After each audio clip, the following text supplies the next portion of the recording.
Okay. Hi, John. Welcome back to the show. Hi, Douglas. It's a pleasure to be here. Always enjoy talking with you. Well, I appreciate you coming back on the show. We looked it up, and you were here February of 2023, so just about a year ago. Yeah, And yeah. you were promoting a book at that time. What was the book you were promoting then? I think it was A Knock in the Attic, my second book. Okay. All right.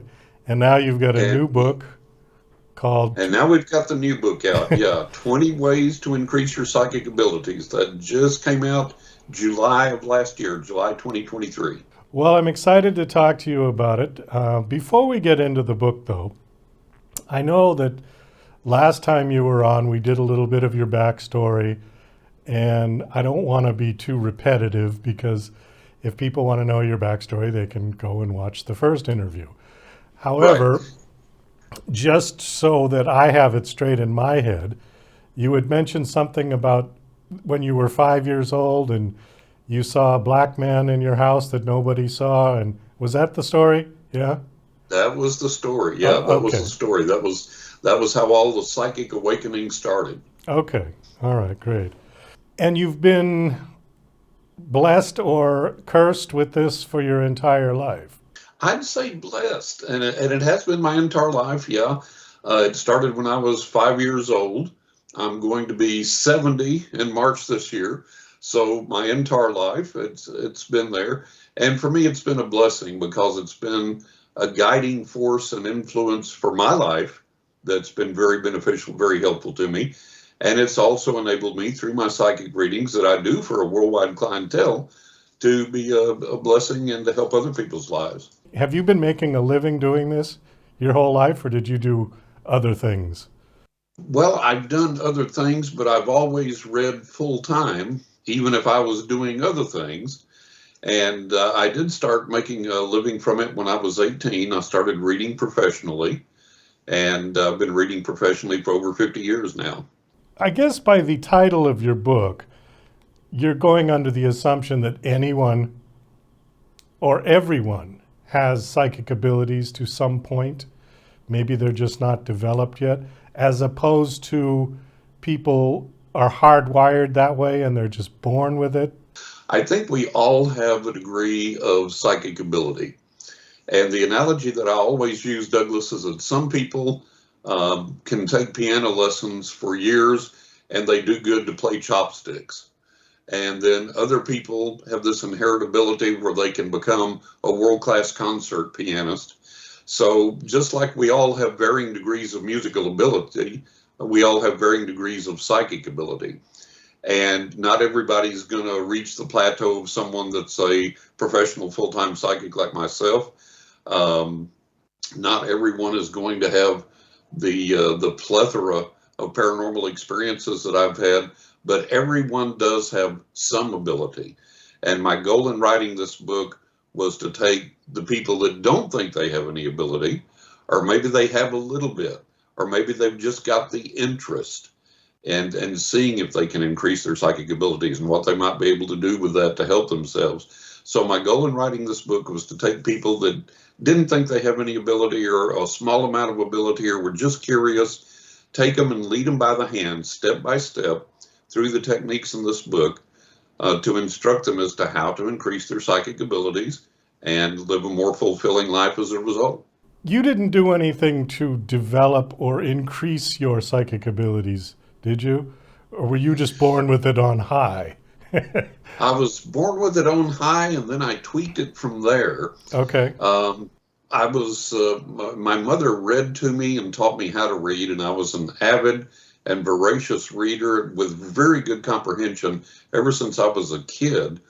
And when my gift began to develop, I began to study everything that I could find in the realm of psychology, parapsychology, religion, psychic literature, the paranormal, because I wanted to see how far I could take my gift, how I could train it, how I could make it better to better serve myself and to better serve others.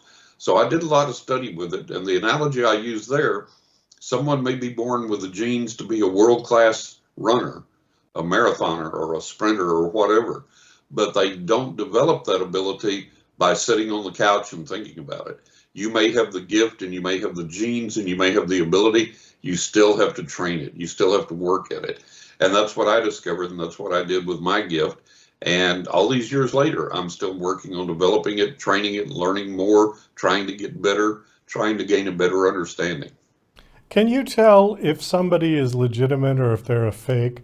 Because in your Yeah, profession, there's been a lot of fakes, I would a think. lot of fakes and a lot of phonies. There still is, unfortunately. Yeah. That's one of the things that I've battled over the years and had to rescue my clients and friends, sometimes family, from the clutches of these people. But yeah, I can tell when somebody's a fake or a phony or not. Absolutely. Well, let me throw two names out at you and see what you have to say. Okay. These are fairly famous people. So the first one is Gene Dixon. Yeah, I studied Jean Dixon a little bit, not a lot, but I am convinced that she did have a legitimate gift. Like I say, I studied her just enough to satisfy myself of that, but then I never really delved very deeply into her life. But I do believe she had a genuine gift, yeah. Okay, how about John Edward? John Edward has a genuine gift. I have seen him, my wife and I have seen him in person twice. And I'm absolutely convinced that he has a genuine gift and that he brings things to the audience, brings information to the audience that he has no way of knowing normally. And the sheer number of people that he reads in the audience is such that he'd have to pay an awful lot of money to stooges and have to keep an awful lot of things straight in his memory to be able to do it that way. And I got the psychic feeling that he was absolutely legitimate when I saw him. What's one thing that would be a dead giveaway, just to give people a little heads up, of somebody who is obviously a fake? I mean, there's got to be a kind of a something that would be a red flag right away to you. Well, there's several red flags to look for. The main thing is if somebody guarantees you or promises you a certain result. So if they're advertising or if they say to you, I can restore your broken marriage, I can get you this dream job, I can heal your body, I can do these things, and they make a guarantee that they can do that, run the other way because nobody on the planet can guarantee that. It's just not possible. Um, Another thing is watch for the amount of money that they charge. And sometimes there are some legitimate people that in the beginning were very reasonable in their rates. And as time went on, as they got more famous, they began to charge outrageous amounts of money. Now, for them, it doesn't necessarily mean that their gift is not there or legitimate, but especially when you're dealing with somebody new, you don't know somebody, what's the amount of money that they charge? It shouldn't be up in the several hundreds of dollars or even thousands of dollars for a reading. That's not realistic. It's not necessary. So always look at the amount of money. I tell people, like in my case, I maintain a website with over 80 client testimonials there. So always look and see if the person has a website, if they've got testimonials, if they've got some type of feedback, if they've got something that you can verify where other people have gotten readings from them, they're predominantly satisfied with those readings. So those are some of the quick things to look for. We've got just about 5.5 minutes, so I want to dive into Okay. your book a little Yeah. bit, but I don't want to give too much away because we want people to buy the book after all. So let's just do a couple of them. So 20 ways to increase your psychic abilities. Why don't you give us two? Well, two that come to mind. I start the book with a chapter on psychometry. And psychometry is taking an object, receiving the vibrations from that object, and receiving information from that object. And that's one of the easiest things that I've been able to teach people over the years is how to perform psychometry successfully. And it's not just a parlor trick. There's real world applications to everything in the book. And each I call it 20 ways to increase your psychic abilities. There's 20 techniques in the book. Each one gets its own chapter. And what I do is I define it, I explain what it is, I tell you step by step how to learn it, how to practice it and get good at it, and then the real world application of it. So psychometry is one of the techniques, very, very easy technique to learn, very practical technique to learn. And one of the other things that people really like about this book from the feedback I've been getting, and I've been getting feedback from readers all over the world, And one of the things they really like is my chapter on dream interpretation, because we all dream, and according to the sleep and dream research experts, we all dream whether we remember our dreams or think we do or not. And so everybody's interested in interpreting their dreams, and I have a whole chapter on dream interpretation, on guiding your dreams, receiving information, receiving guidance through your dreams. So those are a couple of the chapters that people have really enjoyed. And the great thing about this book, Douglas, is, like I say, I've got readers all over the world now that are giving me feedback on this book, and they're telling me, John, I'm using the techniques and they work. So that's the biggest thrill for me, is to know that this book is making a positive difference in people's lives. Okay, let me go back to psychometry for a moment. So Sure. you take an object, now this could be any object of what? Of somebody It could who's be dead? any object that anybody owns that they have a history with, an attachment to, and knowledge of. So you want an object, it could be a pocket knife, it could be a pencil, it could be a tire tool, it could be a statue, it could be a pocket knife, a rock, a metal, jewelry. It could be anything that the person has an attachment to. They've owned it for a long time. They know the history of it, and they can validate the memories that are associated with that object when you do the psychometric reading for them, and they can validate that. So it can be any object, anything. Now, does this person, dead or alive, it doesn't matter? It doesn't matter if the person that owned the object, maybe it was something passed down from a grandparent or something like that, and they're no longer there.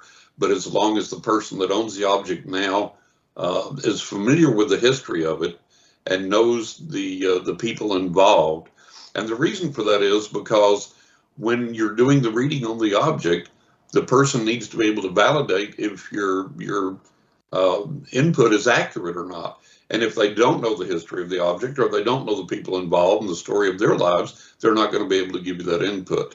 So any object, as long as you know the history of it. I did a reading one time via psychometry from a buddy of mine's toolbox. He gave me a tire gauge, and I did a reading on a tire A gauge tire that gauge. just blew his mind.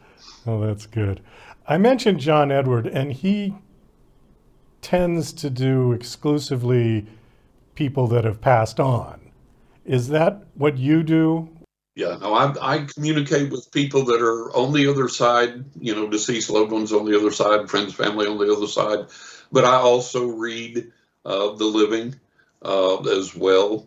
And that's the major part of my readings that I do for my clients, is to see what's going on in their lives and what they need to do to make their lives better. And then I give them that guidance in their direction. But I also do receive input many times from my clients from their deceased friends, family, or loved ones on the other side. So I do it all. I do the whole range of it. Do you predict the future? I do, and it's been very, very accurate, both for my clients and for a limited number of public predictions that I do. For example, when we had the very first severe economic crash that just decimated the world, I predicted that years in advance. I predicted the time frame. I predicted when it was going to be, how bad it was going to be, what we would see as a result. And it's a matter of record that I did that, because I made that prediction when I was on several radio shows at the time. I made that prediction to friends, family, and clients.